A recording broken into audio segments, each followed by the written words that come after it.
back Indonesia, Elkan Bagot, membagikan potret bahagia di Instagram. Ia mengunggah momen kembali merumput di lapangan pasca 2 bulan cedera. Elkan Bagot tampil membela Blackpool kontra Liverpool U21 di ajang Bristol Street Motor Trophy, Kamis. Ia bermain 45 menit di lapangan. Elkan Bagot pun sukses mengawal lini belakang tanpa kebobolan. Ia juga hanya salah 2 kali dari 25 umpan yang dilepaskan. Akurasi umpannya pun mencapai 92%. Pemain kelahiran Thailand ini mengungkap kebahagiaannya usai comeback dari cedera. "Senang bisa kembali ke lapangan lagi," ujar Elkan Bagot.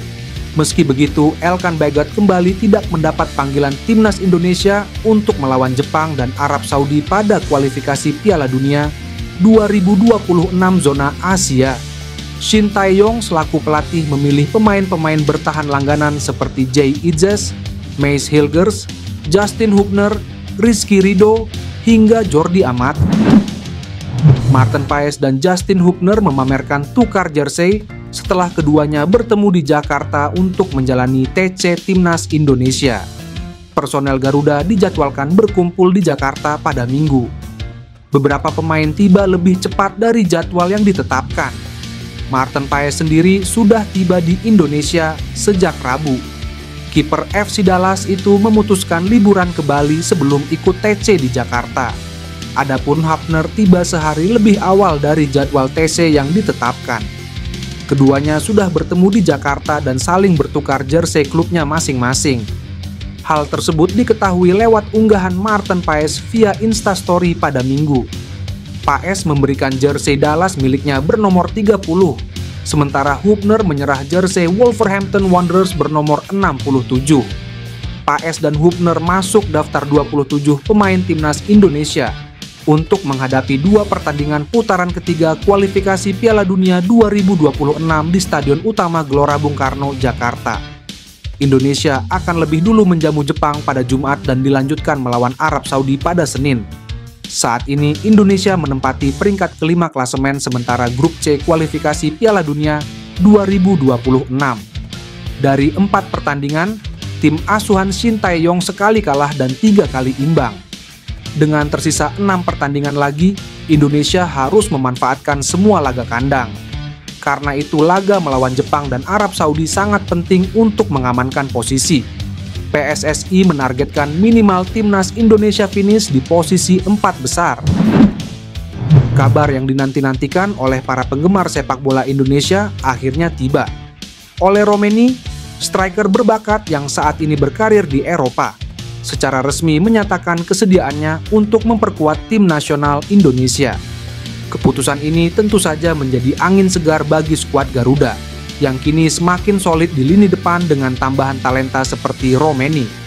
Sebagai penyerang yang memiliki skill mumpuni, kecepatan, dan naluri gol yang tajam, Ole Romeni berpotensi memberikan dampak signifikan bagi lini serang Indonesia.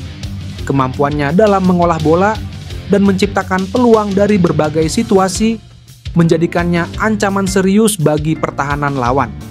Selama ini, Romeni telah menunjukkan performa cemerlang di Eropa, mencatatkan statistik yang mengesankan dan mendapat pujian dari berbagai pihak atas konsistensi dan produktivitasnya di lapangan. Kehadiran Romeni diharapkan dapat menambah dimensi baru pada strategi permainan timnas Indonesia yang kini tengah fokus meningkatkan daya serang di berbagai turnamen internasional. Kombinasi kemampuannya dalam mengeksekusi peluang serta kecepatan yang bisa mengejutkan lawan diharapkan akan meningkatkan daya saing timnas dalam menghadapi tim-tim kuat di Asia. Kabar ini langsung disambut antusias oleh para pendukung timnas Indonesia. Mereka siap mendukung perjalanan Romeni bersama skuad Garuda dan berharap kontribusinya akan membawa prestasi baru bagi sepak bola Indonesia. Sosok Romeni yang rendah hati dan semangatnya untuk berjuang demi lambang merah putih membuatnya semakin dicintai oleh para supporter. Di media sosial, ribuan fans menunjukkan dukungan dan antusiasme mereka.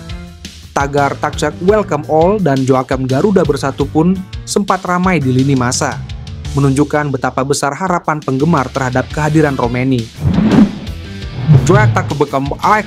Wah, Jepang kembali kehilangan pemain andalannya menjelang laga kualifikasi Piala Dunia. 2026 melawan Timnas Indonesia di Jakarta. Sebelumnya, Jepang kehilangan striker Ayase Ueda yang mengalami cedera. Kini giliran Shogo Taniguchi yang disebut media-media Jepang mengalami cedera tendon Achilles. Dilansir dari Nikkan Sports, Taniguchi cedera dalam laga terakhir Sint-Truiden di Liga Belgia. Ia cedera saat Sint-Truiden melawan klub Sandy Walsh, KV Mechelen. Kepastian cederanya Taniguchi disampaikan langsung pelatih Sint-Truiden setelah pertandingan. Disebutkan pemain 33 tahun ini mengalami cedera cukup parah. Secara khusus saya dedikasikan kemenangan ini untuk Shogo Taniguchi yang mengalami cedera serius. Diagnosis awal tampaknya adalah tendon Achilles yang pecah, kata Felice Mazzu. Dalam 4 laga terakhir Jepang dalam kualifikasi Piala Dunia 2026, Taniguchi selalu jadi pilihan utama Hajime Moriyasu. Posisinya tak tergantikan. Karena itu, absennya Taniguchi disebut media-media Jepang sebagai sebuah pukulan bagi Jepang. Namun, masih ada bek-bek tangguh samurai biru lainnya yang siap menggantikan. Pertandingan antara Timnas Indonesia kontra Jepang akan berlangsung di Stadion Utama Gelora Bung Karno Jumat. Dalam laga ini Jepang diunggulkan. Jepang saat ini memimpin klasemen grup C babak ketiga kualifikasi Piala Dunia 2026 dengan koleksi 10 poin. Sedangkan Timnas Indonesia ada di peringkat kelima dengan catatan 3 poin dari 4 laga. Kevin Dix resmi menjadi WNI. Pemain FC Copenhagen itu langsung menyapa dan membuat janji ke Presiden Prabowo Subianto. Kevin Dix bersama Estella Raquel Loupatic dan Noah Johanna Christina Cornelia Leatomu sudah mengambil sumpah kewarganegaraan di Kedutaan Besar Republik Indonesia di Copenhagen, Denmark, Jumat. Ketiganya resmi menjadi WNI. Dalam video yang dibagikan Ketua Umum PSSI, Erick Thohir, Kevin Dix langsung memberikan kata-katanya. Ia menyapa Presiden Prabowo dan berjanji akan mengerahkan segalanya untuk Indonesia. Halo Bapak Presiden Prabowo, senang bertemu dengan Anda. Saya Kevin Dix. Akhirnya saya menjadi warga negara Indonesia. Saya merasa sangat bangga dan saya ingin berterima kasih atas semua dukungannya. Saya akan memberikan segenap darah, keringat, dan air mata untuk Indonesia, kata Kevin Dix. Kevin Dix menjadi WNI usai punya garis keturunan dari Indonesia. Ibunya, Natasja Bakarbesi, berasal dari Maluku. Pemain berposisi back itu tinggal mengurus administrasi kepindahan federasinya dari Belanda ke Indonesia. Jika rampung, Kevin Dix bisa dimainkan saat Indonesia melawan Jepang dan Arab Saudi di kualifikasi Piala Dunia 2026 zona Asia pekan depan. Pemain FC Utrecht Ole Romeni dikabarkan akan segera datang ke Indonesia pada bulan ini. Kedatangan Ole untuk menyerahkan berkas-berkas ke PSSI untuk keperluan proses pemain naturalisasi untuk Timnas Indonesia. Hal itu disampaikan oleh anggota Komisi 13 Jamaluddin Idam.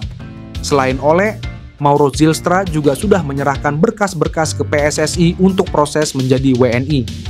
Ia sebelumnya mengikuti rapat proses naturalisasi Kevin Dix dan mengatakan soal Ole Romeni ketika diwawancarai televisi nasional. Sebelumnya dalam video yang beredar di media sosial, Ole Romeni masih mempertimbangkan untuk bergabung dengan Timnas Indonesia. Dalam keterangannya, dia dalam waktu dekat belum berniat untuk menjadi WNI. Namun, belakangan santer bakal datang ke Indonesia untuk menjalani proses naturalisasi. Jika nama Ole Romeni benar-benar akan menjalani proses naturalisasi, maka kekuatan Timnas Indonesia makin mengerikan. Karena selama ini Indonesia tidak memiliki striker lokal yang cukup diandalkan setelah era Bambang Pamungkas dan Budi Sudarsono habis. Selain Ole Romeni, sebelumnya Mauro Zylstra juga terang-terangan sudah dihubungi PSSI. Dia pun telah menyerahkan semua berkas yang diminta Federasi Sepak Bola Indonesia untuk keperluan naturalisasinya. Hal itu disampaikan oleh Yusa Nugraha, YouTuber dalam video podcastnya. Mauro saat ini sudah mengirim semua suratnya ke PSSI dan sudah sampai juga di PSSI, kata Yusa.